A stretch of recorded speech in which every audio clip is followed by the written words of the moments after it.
Hello friends and in another series of taking up की questions. अभी हम देखते हैं कि कैसे आंसर्स के through not only just knowledge but also ideas को हम पुट अप कर पाए। Ideas remain same, the series that we have been creating and it has been bringing immense benefits also, and I'm sure it's a work in progress. That is why the goal is to bring the maximum benefit by minimum torture. कैसे आप कम से कम अपना torture करके maximum output ले सकते हो, because it is very tedious and a very difficult process. Question क्या कहता है? The various archaeological evidences paint paint a rich picture of social, economic, religious life of the Harappan people. Various archaeological evidences paint a rich picture of social, economic and religious life of Harappan people. तो इस question को जब आप बोलते हो, समझते हो, तो की वर्ड है यहाँ पर कि कैसे आर्कियोलॉजिकल एविडेंसेस उसकी एक बड़ी पिक्चर दिखाते हैं, सोशल, रिलीजियस, इकोनॉमिक। तो जरूरी नहीं है आप तीनों को ऐसे डिवाइड करके करें।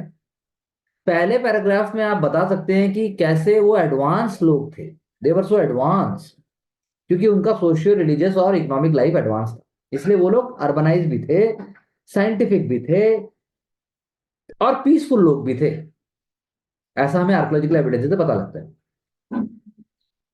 सर्टेन एलिमेंट्स आपने बोला कंटेम्प्रेरी इंडिया में है, बिल्कुल सही बात है। आर्कियोलॉजिकल एविडेंसेस आप फिर बताने की बात कर रहे हैं। चलिए आगे। सोशल एंड रिलीजियस लाइफ में आपने Shiva, Pashupati, seal, believe in power of worship of the supreme God. बिल्कुल ठीक बात है। आप शिवा और पशुपति सील से आप स्कल्पचर जो हमने अभी बात की थी उसका भी लेके आ सकते हैं। उसके बाद कैसे एनिमल, नेचर और ह्यूमन बिलीफ कनेक्टेड है, क्योंकि उसमें एनिमल्स भी हैं, उसमें और रिलीजियस सिंबल्स भी हैं, वो भी आप बोल सकते हो। मदर गॉडेस का भी आपने बोला। मदर गॉडेस जब आप लिखते हैं तो फर्टिलिटी से जोड़िए उसको, सोशल बिलीफ और fertility is link with mother goddess. Egalitarian society का एग्जिस्टेंस था, ऐसा हमें कुछ एविडेंस मिलते हैं, तो उसमें आप कहिए सील्स हैं। उसके बाद हमें यूटिलिटेरियन मॉन्यूमेंट्स मिलते हैं वहां पर, dancing girl, art, dancing art, making sculpture. ठीक है, अच्छा आंसर है। In general studies it is on track. Belief in after life भी है, पोर्ट बरियल्स, इकोनॉमिक लाइफ। तो 10 नंबर का है ये। 10 नंबर में देखना है कि 100 वर्ड से कम में करना है। टाइम में अगर आप लिखने की कोशिश करेंगे तो प्रॉब्ली आप ये सारे एलिमेंट्स, ये plants, urbanisation, Mesopotamia, seal, size of bricks, script has not been deciphered, a great potential to tell us. बिल्कुल ठीक बात है। आई थिंक आंसर ओवरऑल तो करेक्ट है, पर क्या 10 मिनट के अंदर, अराउंड 100 वर्ड्स के अंदर क्या हम ऐसा कर सकते हैं? That is the point. Contradicting the doom days of idea of India as a nation, India has exhibited a successful example of experiment in democracy. India, that is mother of all democracies, successful, socialist and accommodative democracy. Socialist शुरू में ले आइए, लेकिन हम अपने आप को socialist वैसे बोलते नहीं। India centric capitalism, India centric welfare model है हमारा। Why experiment in democracy?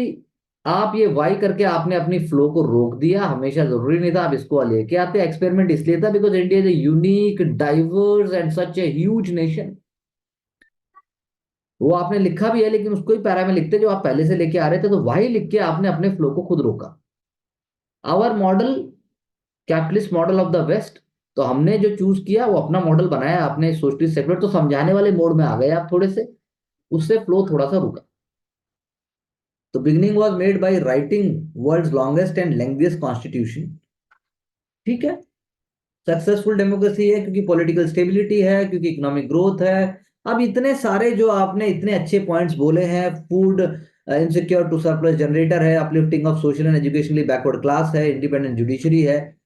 तो इसकी जगह अगर आप, बिल्कुल बहुत अच्छा लिखा है, आई थिंक अबव एवरेज है, लेकिन वही again the fight is with the other capable candidates, कि इंडिया ही ऐसा डेमोक्रेसी है जहां पर इतने सारे लोग पॉवर्टी से बाहर आए।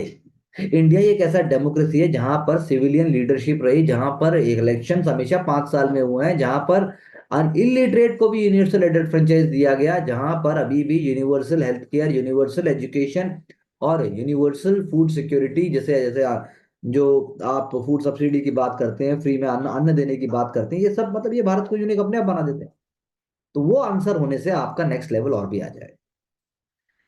इंडियन नेशनल मूवमेंट का जो ये क्वेश्चन है, can I have look, growth of Indian national movement was both a response and a reason for changes in the British policy in the country.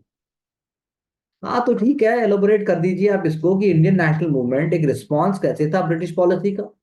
क्योंकि जब पॉलिसी आई हमें कष्ट हुआ, हमने उसका रिस्पॉन्स दिया। और जब हम अगर पॉलिसी से भी आगे चल रहे हैं तो ब्रिटिश को हमारे हिसाब से अपने आप की चेंज करना पड़ा। तो beginning 19th century gain momentum. चलिए, as a response to British policy, revolt of 1857, Champaran Satyagraha. हाँ, आपको लिखना पड़ेगा, रिस्पॉन्स है ये अंडरस्टैंडिंग की ब्रिटिश कॉलोनियल है, ये अंडरस्टैंडिंग की British is not our welfare oriented. ये आपको समझना पड़ेगा, ये लाना पड़ेगा, ब्रिटिश हमारे हित में काम नहीं कर रहा। British is basically drain of wealth है हमारे लिए। तो चंपारण सत्याग्रह, नॉन कॉपरेशन मूवमेंट, अगर आप इन सबको रिस्पॉन्स बोलेंगे तो मतलब ये बड़ा स्मार्ट और मतलब एक कोई एक गोल, इट्स यानी सर्कुलर टास्क है ये। तो अच्छा है, ठीक है, जलियांवाला बाग। अब आपने उसके बाद जो बोला कि changing in response to change in abolition of doctrine of lapse, more widespread struggle and participation, devolution, transferred and reserve subject, conspiracy cases against revolution, I think on track, justified है, अच्छे एलिमेंट्स हैं, अच्छे questions, अच्छे ideas हैं।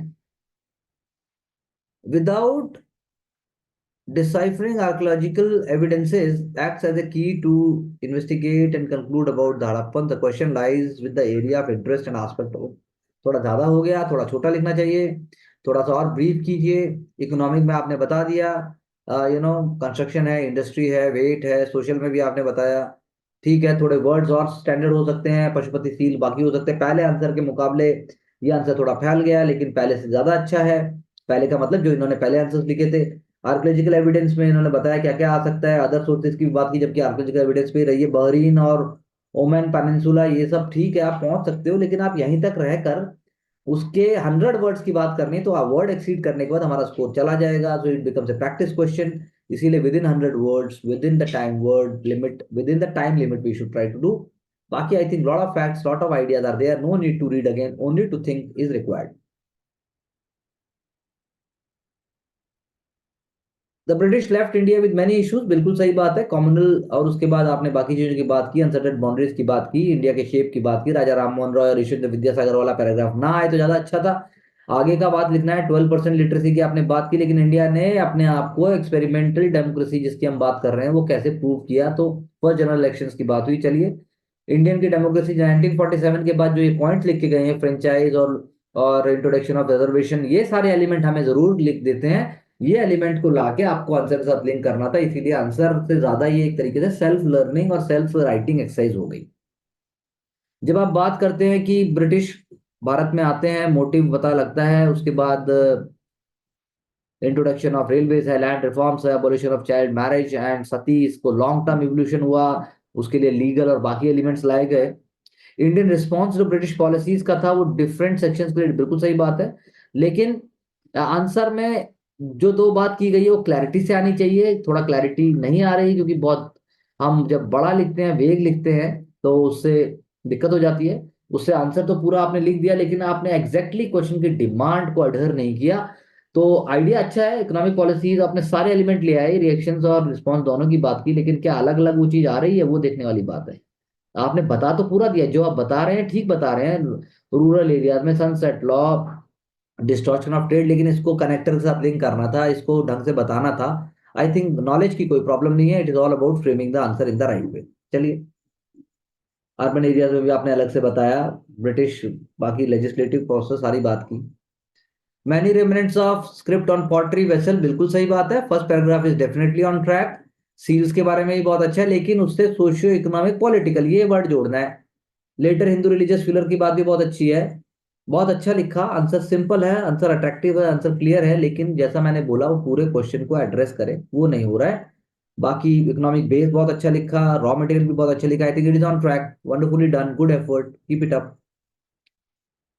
Harappan civilisation archaeology provides detail account of socio milieu की बात कर रहे हैं ये, जैसे ग्रिड पैटर्न बोला इन्होंने, डबल स्टोरी बहुत अच्छे से प्रेजेंट किया, आई थिंक बहुत अच्छा लिखा।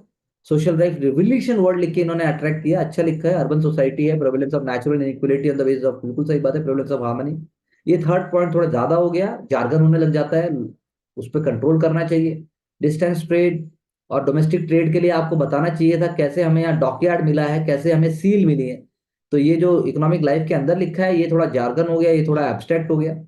हमें क्योंकि आर्कोलॉजिकल एविडेंस से बात करनी है, आर्कोलॉजिकल एविडेंस पहले लिखिए, उसको लिंक कीजिए, तो बात का आंसर थोड़ा सा ऑफ ट्रैक हो गया।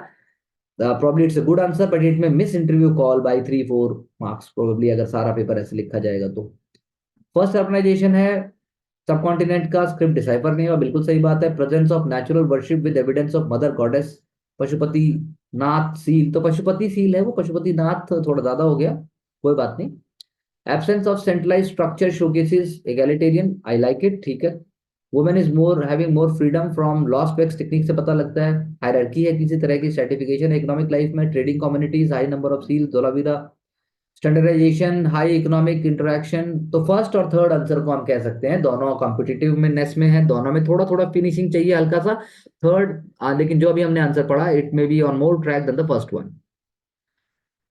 Contradictory to the doomsday that is exhibited India after independence, criticized for being illiterate, democracy only for developed, ये बात बिल्कुल सही है। उसके बाद बाल्कनाइजेशन ऑफ इंडिया की जो बात हुई, थोड़ा सा यहाँ ज्यादा हो गया, ये हल्का सा आगे आना चाहिए था। Experiment in democracy, state reorganisation, reservation for SC/ST, social reform slowly आए। Electioneering, all the maneuvers, all the measures I should say were taken in spite of the low state capital, law and legal awareness। बात सही है, लेकिन थोड़ा और push करो, थोड़ा और अपने आइडिया को फोर्सफुली पुट कीजिए। अच्छा लिखा है। Nation in spirit, not just on paper, okay. Diversity उसका स्ट्रेंथ है। डॉक्ट्रिन ऑफ धर्मा, कॉन्स्टिट्यूशन को लाइए, कैसे जोड़ा, आई थिंक ठीक है, आ रहा है, लेकिन और ब्रॉड हो सकता है और थोड़ा सिंपल हो सकता है। I think it is coming up, probably more confidence and more clarity will help that. British policy in India, communal है आपने लिखा, सॉरी कमर्शियल है, पॉलिटिकल इंटरेस्ट को शो करती है उनके। रिस्पॉन्स एंड रीजन की जहां तक बात आती है तो drain of wealth, commercialisation of agriculture, Indian leaders organise, this is the way, it is good way to put up. Petition, propaganda, legislature awareness, उसके बाद जो है आपने कॉलोनियल गवर्नमेंट ने टोकन एप्रिसिएशन उसका रिप्रेजेंटेशन किया, आप कह रहे हैं ऐसा। British policy was at time divisive, partition of Bengal, then the amount of backlash by Indians via passive resistance, Swadeshi movement. This forced British to withdraw partition in 1911 unwillingly. Further, India brought in further they brought Indian Press Act 1910 and Defense Act 1915 to curb the Indian sentiment. Thus, national movement continued to grow wider and inclusive against colonial policy under Gandhian movement 1940s and 30s. ठीक है, answer का demand भी fulfil हो रहा है और idea भी आ रहा है, लेकिन थोड़ा और सिंपल होगा with the practice and you will be able to streamline it a little better. I think rest everything on track. Indus Valley, oldest, rich legacy, economic life, ठीक बात है। एग्रीकल्चर में प्लाव मार्कर मिले हैं, seal barter को बताती हैं, granary economic activities को सपोर्ट करती हैं, जैसे हड़प्पा में बात हुई। सोशल लाइफ में स्टेडियम बताया, अपर एंड लोअर सिटाडेल, तो और सिंपल, यानी जितना हमने लिखा इससे और भी सिंपल है ये। बैंगल फैक्ट्रीज, लेकिन इसका मतलब ये नहीं कि यही एक तरीका है, हम भी यूनिक और स्मार्ट एग्जाम्पल दे सकते हैं, लेकिन आंसर स्ट्रक्चर थोड़ा हो जाए, मतलब वो अगर फ्लो में दौड़ रहा है तो it will be amazing. Mother goddess, steatite seal, Pashupati, fire cult, तो I think it's on track like the way we have done, it is almost coming in this way, it is not surprising. Great format, Chandigarh, I think that's on track. चलिए आगे। Okay, contradicting the doomsday idea of India as a nation, India has exhibited a successful experiment in democracy, eve of independence, widespread disbelief, जैसा कि आपने भी लिखा है। balkanization of country, I'm amazed, मुझे लगता है कि आपने देख के लिख दिया है, ऐसा हो सकता है क्या। Conditions in 1947, inequality, widespread poverty, low literacy, grief of partition, agricultural, primitive economy, electoral participation, इन्होंने परसेंटेज भी दे दिया, आपने भी बात की थी इसकी। चलिए आगे चलिए। इंडिपेंडेंट जुडिशरी, ये हमने बात नहीं की। पार्लियामेंट्री कमिटीज की बात हमने नहीं की। सोशल डेमोक्रेसी, हमने सोशलिस्ट आइडिया की बात की। आर्टिकल 15-16 ऐसे हम नहीं लाए। इलेक्शन कमीशन ऑफ इंडिया की बात हमने की। तो आई थिंक ऑन ट्रैक, आप सभी अपने आंसर्स में देख सकते हैं थोड़ा सा और स्ट्रक्चर कैसे बनाया जाए। मैं लेकिन इसको ऑब्वियसली चाहूंगा थोड़ा और स्मार्टली लिखा जाए, but that's a different game. Indian national movement historical fight थी, ठीक बात है। रिस्पॉन्स टू ब्रिटिश पॉलिसी, मैं सोच ही रहा था कि आप लोगों ने ऐसे डिवाइड क्यों नहीं किया। रिस्पॉन्स की जहां तक मॉडरेट है, मॉडरेट की बात प्रेयर, पिटीशन और जो प्रोटेस्ट की बात थी, असल में प्रेयर, पिटीशन और प्रोटेस्ट तो वो खैर क्या करेंगे, वो प्लीड करते थे basically. British Raj civilising mission था उनका, जो हम बात करते हैं with respect to Christianity promote करने के लिए। कॉन्स्टिट्यूशनल पीसफुल एक्सट्रीमिस्ट का रिएक्शन, गांधी जी का response, reason for change in policy second part में ले आए, तो हमने भी लिखा ये revolt of 1857, Morley Minto reforms, cabinet mission 1945। इतना आगे तक हम नहीं आ पाए, इतना ब्रॉड हमने नहीं लिखा। इन्होंने भी सीक्वेंस ठीक से नहीं लिखा है, जैसे डी से पहले डी बाद में आना, डी पहले आना चाहिए था, सी बाद में आना चाहिए था, that's fine. So you can also take away confidently certain ideas ki those who are writing, they are also at that time practicing only, and they also did better in the main exam. Same will be the your case. You will also be doing well. Thank you very much. You can stop the screen sharing, please. हाँ दिया. I could say that some parts that could be avoided in an answer, और उसके अलावा there was no clarity. मतलब final answer की बात कर रहे हैं आप. Final in the sense last आप वाला, आप कौन से क्वेश्चन की बात कर रहे हैं. the जिसमें जो questions अभी discuss हुए, तो उसमें कुछ कुछ पार्ट्स थे जो मे बी फ्लो खराब करे थे, अवॉइड हो सकते थे, बट हाउएवर उसमें थोड़ी क्लैरिटी ज्यादा थी इस टाइम आंसर्स में. मतलब हमारे आंसर्स में क्लैरिटी ज्यादा थी with respect to the last answer. Okay, thank you. Prerna. Yes, so more simple words can be used. जैसे लास्ट आंसर में भी सिंपल रखा पूरा, मतलब बेसिक हरापन वाला answer. So that will make the answer more like better. Okay, Karuna. Okay, Anchal. Sir कम words में मतलब कोई बड़ी बात बताना, मतलब वो थोड़ा सा मुझे नहीं, अलग आपके लगा। आंसर तो खैर आप करते ही हो कम आंसर में बड़ी बात बताना. आज तो आपका आंसर नहीं था सामने ऐसे, लेकिन आप जब अपने आंसर्स में तो आप फ्लो में लेके आओ और बस कनेक्ट करो, वो ज्यादा इंपॉर्टेंट है. आप बड़े वर्ड्स लेके आते हो. बड़े वर्ड तो सभी लेके आए थे, बड़े वर्ड की नहीं, ज्यादा बड़े वर्ड ले आए. ज्यादा बड़े वर्ड लाने से, और मतलब खाना खाना है मुझे, 56 भोग मुझे खाना है, लेकिन 56 भोग में जरूरी नहीं है ना कि मैं 2 रोटी खाऊंगा. हो सकता है मैं रोटी का एक पोर्शन ही रख दूंगा.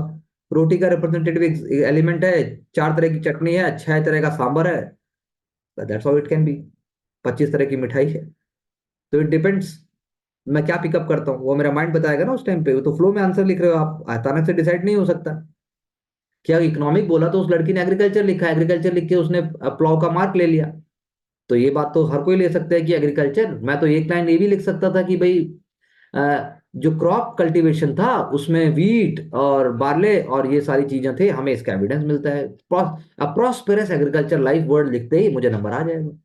मिलेट्स भी ग्रो होते थे, बस इतना लिखते ही मुझे नंबर आ गया. मैंने सारी बात बोल दी. जो ये लिख देगा इसका मतलब है उससे पूछोगे तो वो वीट भी बता देगा, वो सब बता देगा वो.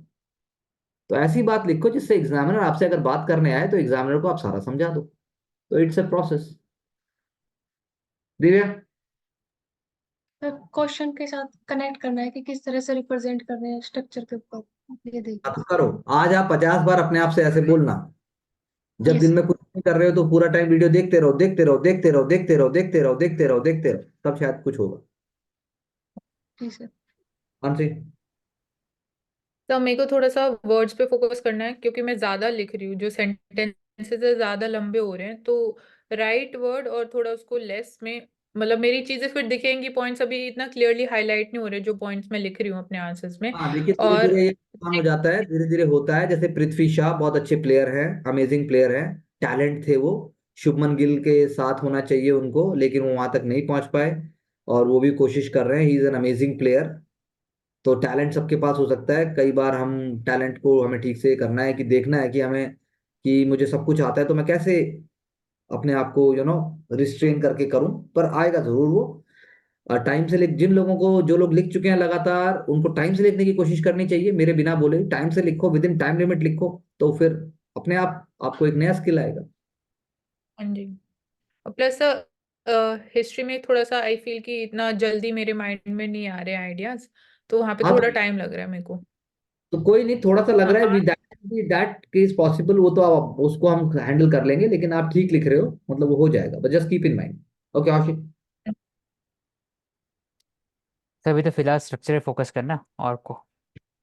हाँ, आप स्ट्रक्चर पे कीजिए. आपका स्ट्रक्चर सिंपल हो रहा है, ब्रॉड हो रहा है, यूनिवर्सल हो रहा है. बस Okay, wonderful. Thank you very much. Thanks for your time and also your interaction. And we'll get back in the next session.